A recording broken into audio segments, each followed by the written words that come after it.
ನಮಸ್ಕಾರ ಎಲ್ಲ ಚಾಲಕ ಮಿತ್ರರಿಗೆ. ಸ್ನೇಹಿತರೆ, ತಾವುಗಳು ಯಾವಾಗ ಒಗ್ಗಟ್ಟಾಗ್ತಿರೋ ದೇವ್ರಿಗೆ ಗೊತ್ತು. ನಾವೇನೋ ಹೇಳ್ತಾನೆ ಇರ್ತೀವಿ, ಒಗ್ಗಟ್ಟಿನಲ್ಲಿ ಶಕ್ತಿ ಇದೆ, ಒಗ್ಗಟ್ಟಿನಲ್ಲಿ ಬಲ ಇದೆ. ನೀವೆಲ್ಲರೂ ಕೂಡ ಒಗ್ಗಟ್ಟಾಗಿ ನಿಂತ್ಕೊಂಡ್ರೆ ಏನಾದರೂ ಒಂದನ್ನು ಸಾಧನೆ ಮಾಡ್ಬೋದು ಅಂತ. ಸಾಧನೆ ಮಾಡೋದು ಅಂದರೆ ವಿಧಾನಸೌಧದಲ್ಲಿ ಕುಳಿತುಕೊಂಡು ರಾಜ್ಯವನ್ನು ಆಳೋದಲ್ಲ. ನಿಮ್ಮ ವೃತ್ತಿಯಲ್ಲಿ ನಿಮ್ಮನ್ನು ತುಳಿಯುವಂತಹ ದುಷ್ಟ ಶಕ್ತಿಗಳು ಬಂದಾಗ ಅದನ್ನು ಎದುರಿಸಿ ನಿಲ್ಲುವಂತಹ ಶಕ್ತಿಯುತವಾಗಿ ತಾವುಗಳೆಲ್ಲರೂ ಕೂಡ ಒಗ್ಗಟ್ಟಾಗಿರಬೇಕು ಅನ್ನೋದು ಒಂದು ಅಭಿಪ್ರಾಯ ನಮ್ಮದು. ಆದರೆ ಅದು ಯಾಕೋ ಗೊತ್ತಿಲ್ಲ, ಕೆಲವು ಚಾಲಕರುಗಳಿಗೆ ಸಂಘಟನೆ ಪಕ್ಕಕ್ಕೆ ಬರೋಲ್ಲ. ಏನು ಮಾಡಿದೆ? ನಿಮಗೆ ನಿಮ್ಮದೇ ಆದಂತಹ ಶಕ್ತಿಗಳಿರುತ್ತೆ, ನಿಮಗೆ ನಿಮ್ಮದೇ ಆದಂತಹ ಆಲೋಚನಾ ಶಕ್ತಿಗಳಿರುತ್ತೆ. ಯಾರು ಏನು ತಪ್ಪನ್ನು ಮಾಡ್ತಾರೆ ಅದನ್ನು ಹೇಗೆ ಸರಿಪಡಿಸ್ಕೋಬೇಕು ಅನ್ನುವಂಥಷ್ಟು ಶಕ್ತಿ ನಿಮ್ಮಲ್ಲಿರುತ್ತೆ. ಹಾಗಾಗಿ ನಿಮ್ಮ ಶಕ್ತಿಯನ್ನು ನೀವು ಯಾಕೆ ಕಳ್ಕೊಳ್ತೀರಾ ಅನ್ನೋದೇ ನಮ್ಗೆ ಅರ್ಥ ಆಗ್ತಾ ಇಲ್ಲ. ಈಗ ತಾವುಗಳು ಹೊಸ ಹೊಸ ಗಾಡಿಗಳು ತಗೊಳ್ತೀರಾ, ಲೋನ್ ಹಾಕಿಸ್ಕೊಳ್ತೀರಾ. ಲೋನ್ ಕಟ್ಟಲಿಲ್ಲ ಅಂದರೆ ರೋಡಲ್ಲಿ ನಿಂತ್ಕೊಳ್ಳುವಂತಹ ರೌಡಿಗಳನ್ನು ಎದುರಿಸ್ತೀರಾ. ಆದರೆ ತಮ್ಮಗಳಿಗೆ ಒಂದು ವಿಚಾರ ತಿಳಿದಿರಲಿ, ಕಾಮಾಕ್ಷಿ ಪಾಳ್ಯದಲ್ಲಿ ಅಪಘಾತ ಆದಂತಹ ವಾಹನದ ಪರ್ಮಿಟಿಗೆ ಸಂಬಂಧಪಟ್ಟಂಗೆ ಹೇಳೋದಾದರೆ, ಇವತ್ತು 3 ಲಕ್ಷ 4 ಲಕ್ಷ ತನಕ ಬಂಡವಾಳ ಹಾಕಿದ್ದೀರಾ.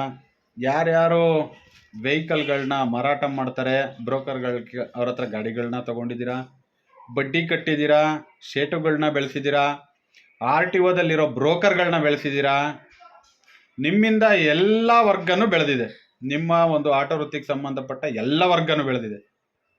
ಆದರೆ ಒಂದು ಸಂಘಟನೆಯ ಒಳಗಡೆ ಇದ್ದು ಮೆಂಬರ್ಶಿಪ್ಪನ್ನು ತಗೊಂಡು ತಾವು ಒಂದು ಸಂಘಟಿತರಾಗಿರೋದಕ್ಕೆ ಮಾತ್ರ ತಮ್ಮ ಮನಸ್ಸು ಒಪ್ಪೋದಿಲ್ಲ.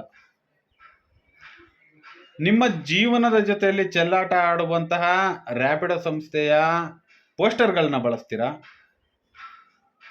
ನಿಮ್ಮ ಜೀವನದ ಜೊತೆ ಚೆಲ್ಲಾಟ ಆಡುವಂತಹ ನಮ್ಮ ಯಾತ್ರಿಯ ಪೋಸ್ಟರ್ಗಳನ್ನ ತಮ್ಮ ಗಾಡಿಗಳ ಮೇಲೆ ಹಾಕ್ಕೊಳ್ತೀರಾ. ತಮಗೇನು ಬೇಜಾರಾಗಲ್ಲ.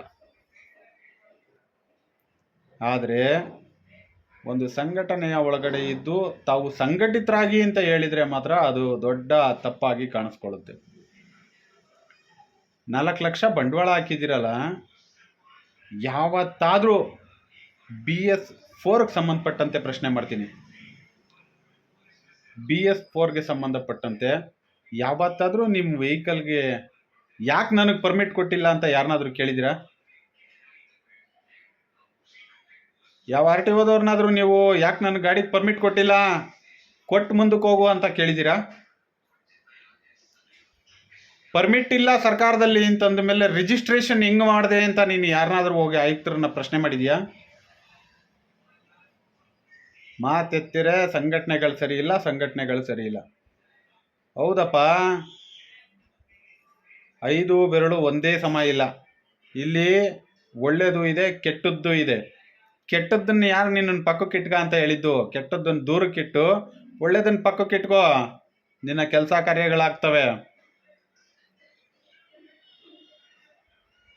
ನಿಮ್ಮ ಕೈಯಲ್ಲಿ 3 ಲಕ್ಷ ಬಂಡವಾಳ ಹಾಕಿ ಇವತ್ತು ರಸ್ತೆಯಲ್ಲಿ ನಿಂತ್ಕೊಳ್ಳೋ ಅಂತಹ ಶಕ್ತಿ ನಿಮ್ಮಲ್ಲಿದೆ.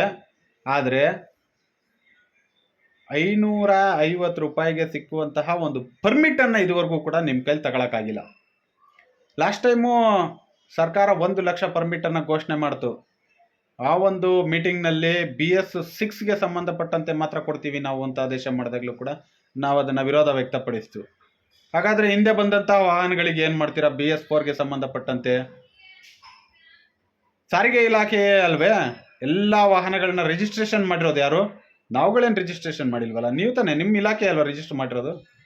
ನಿಮ್ಮ ಇಲಾಖೆ ರಿಜಿಸ್ಟರ್ ಮಾಡಿಸ್ಕೊಂಡು ತೆರಿಗೆ ಕಟ್ಟಿಸ್ಕೊಂಡಿದೆ ಅಂದಮೇಲೆ ಪರ್ಮಿಟ್ ಕೊಡಬೇಕಾದ ಯಾರು ಕರ್ತವ್ಯ?